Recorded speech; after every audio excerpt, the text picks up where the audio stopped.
Breaking news tops off our morning rush. APD is investigating a homicide in downtown Albuquerque at Gold and 7th Street. Here's a live look at the scene where officers arrived around 4 o'clock this morning and found a person dead. No word on how that person died or if they are a man or a woman. We'll continue following this breaking news for you throughout the morning. As the Delta variant of COVID-19 spreads, New Mexico's Department of Health is encouraging people to get tested. Officials say the cases have jumped from 25% to 80% in a month.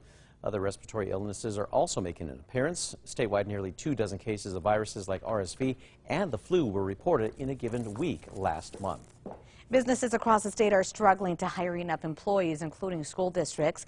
Back in June, APS had 370 open teacher positions district-wide. The website still shows 300 teaching positions open today. As of right now, they also need to fill positions in food services, custodians, and bus drivers. A 20-year-old Albuquerque man could face life in prison after being found guilty of first-degree murder. Isaiah Garcia was found guilty of killing 17-year-old Sean Markey outside of a home in 2019. The prosecution laid out the case that Garcia was actually trying to shoot someone else. Erica. Forecast temperatures in the mid to upper 60s through 9 a.m. Lots of sunshine, a little bit of haze in the sky, but we will be staying dry and sunny until the early afternoon. Health officials in Florida are reporting the state is now seeing its highest number of COVID-19 cases and hospitalizations since the beginning of the pandemic. Now on Sunday, Florida reported more than 21,000 new daily cases, and yesterday more than 10,000 people were hospitalized with the virus. More than 70% of American adults are at least partially vaccinated for COVID-19 this morning, finally surpassing the Biden administration's goal that the president had set to meet in July. In New Mexico, 65% of New Mexicans are fully vaccinated today. Erica. We will be seeing that chance for some afternoon and evening storms with some heavy downpours. The Biden administration announces it will continue the Trump-era policy of expelling migrants and asylum seekers from the U.S., known as Title 42. The administration cites a rapidly spreading COVID-19 Delta variant and the highest number of unlawful border crossings in over 20 years. The ACLU has taken on the policy with a lawsuit. Looking ahead, with the start of the new school year just around the corner, so is the annual tax-free weekend.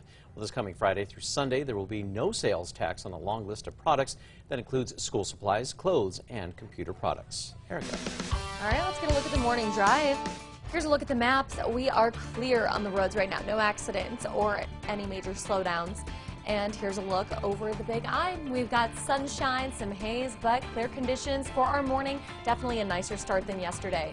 And finally, a happy update on a rescue dog we told you about earlier this year, finally finding his forever home. Griswold was found abandoned in a ditch with a broken back, paralyzed hind legs, and full of BBs and ticks. Albuquerque Animal hooked him into a wheelchair. He's now living a new life without the wheelchair and in a loving home. Yep, quite the excited pup. Welcome back. On this day in 1997, it was a sad one. A man was struck and killed by lightning while summiting Santa Fe Baldy Peak.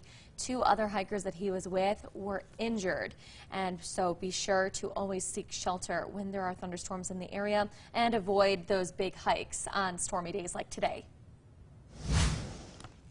Time now for the 5 facts. And number 5, we're getting a first look this morning at the new poster for Balloon Fiesta this year. Since 2018, artist Daniel Killian has featured the Roadrunner and Wile E. Coyote as well. This year's no different because Bugs Bunny is going to be making his first appearance.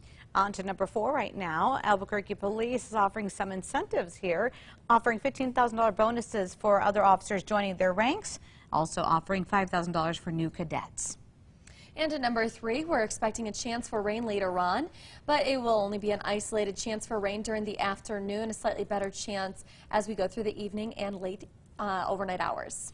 Number 2, now businesses across the state are struggling to hire enough employees. That does include school districts. Back in June, APS had 370 open teacher positions district-wide.